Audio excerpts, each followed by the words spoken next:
Everyone, कैसे हो आप सब लोग। आई होप कि आप सभी बहुत अच्छे होंगे।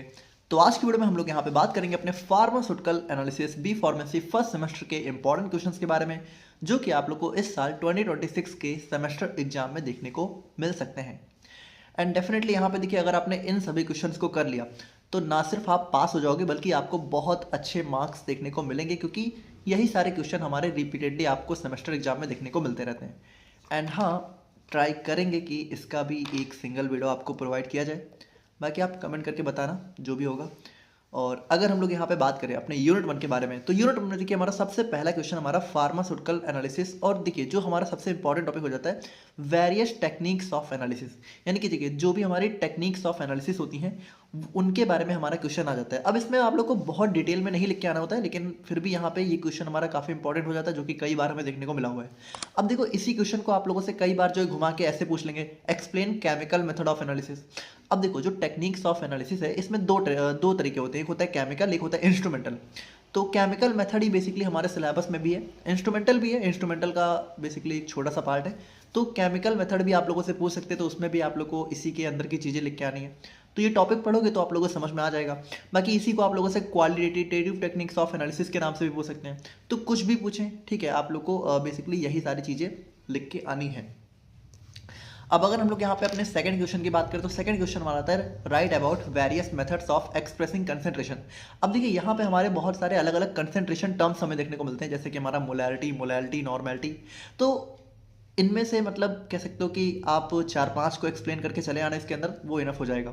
अब थर्ड क्वेश्चन की अगर हम लोग यहाँ पे बात करें, तो ये हमारा एरर्स के ऊपर देखने को मिल जाता है। अब देखिए, ये एरर्स का टॉपिक हमारा बहुत ही इंपॉर्टेंट टॉपिक हो जाता है, जो कि आप किसी भी यूनिवर्सिटी से हो हर साल आप लोग को जो है देखने को मिलता ही रहता है।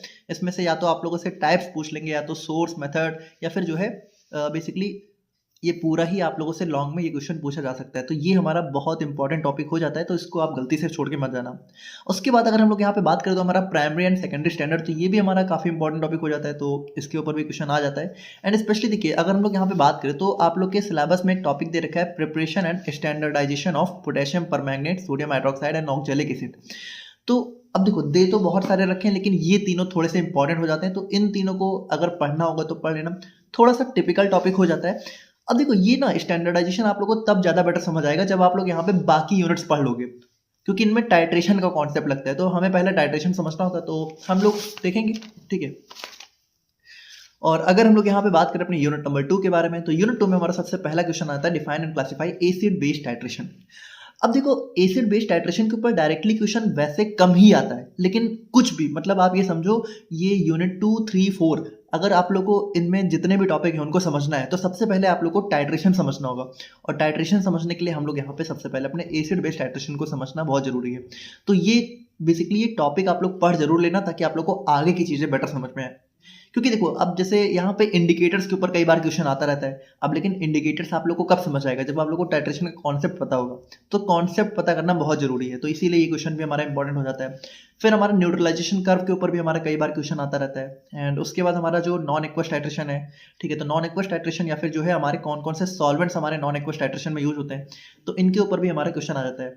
अब इसी के अंदर एक टॉपिक है सोडियम बेंजोएट, तो इसका एस्टिमेशन, ठीक है, तो इसके एस्टिमेशन के ऊपर भी हमारा क्वेश्चन जो हमें देखने को मिल जाता है। तो ये हमारे यूनिट 1 और 2 के इंपॉर्टेंट क्वेश्चन हो जाते हैं। नाउ अगर हम लोग यहाँ पे यूनिट नंबर 3 की बात करें, तो यूनिट 3 में हमारा सबसे ज़्यादा इंपॉर्टेंट क्वेश्चन बन जाता है प्रेसिपिटेशन टाइट्रेशन के ऊपर। अब ये टॉपिक हमारा इतना इंपॉर्टेंट है कि आप समझ लो बहुत इंपॉर्टेंट है। इसके अंदर हमारे 3 टॉपिक हैं, Mohr's method, Volhard's method, Fajans method. तो इसमें भी अगर हम लोग बात करें, तो जो मोहर्स और वोल्हार्स मेथड है ये बहुत इंपॉर्टेंट हो जाते हैं, तो ये भी हमारा बहुत इंपॉर्टेंट टॉपिक है, इसको आप गलती से मत छोड़ना। फिर हमारा कॉम्प्लेक्सोमेट्रिक टाइट्रेशन आ जाता है, ठीक है, इसके अंदर भी हमारा जो मेटल आयन इंडिकेटर्स होते हैं, तो ये भी हमारा काफी इंपॉर्टेंट टॉपिक हो जाता है।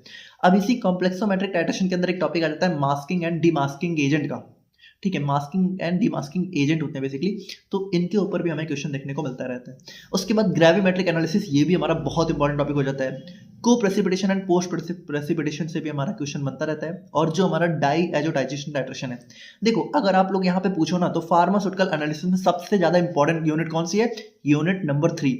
ये इतनी इंपॉर्टेंट यूनिट है कि इसके अंदर जितने भी टॉपिक है उन सभी से क्वेश्चन आते रहते हैं, तो ये हमारी सबसे इंपॉर्टेंट यूनिट हो जाती है, तो इसको आप यहाँ पे जरूर से देख लेना। अब यूनिट नंबर 4 के अंदर हमारे दो ही क्वेश्चन आ जाते हैं और ये दोनों बहुत इंपॉर्टेंट हैं। अब दो ही क्वेश्चन है, इन दोनों को एटलीस्ट पढ़ लेना। पहला क्वेश्चन हमारा रिडॉक्स टाइट्रेशन के ऊपर आ जाता है, तो इसके अंदर जो भी हमारे प्रिंसिपल है, जो भी इसका प्रिंसिपल है, उसके अंदर जो भी इंडिकेटर्स यूज होते हैं, तो उनके बारे में हमारा क्वेश्चन आ जाता है। अब इसी के देखिए रिडॉक्स क्या होता है भाई, रिडॉक्स मतलब ऑक्सीडेशन रिडक्शन, तो इसका भी कॉन्सेप्ट हमारा इसी के अंदर आ जाता है।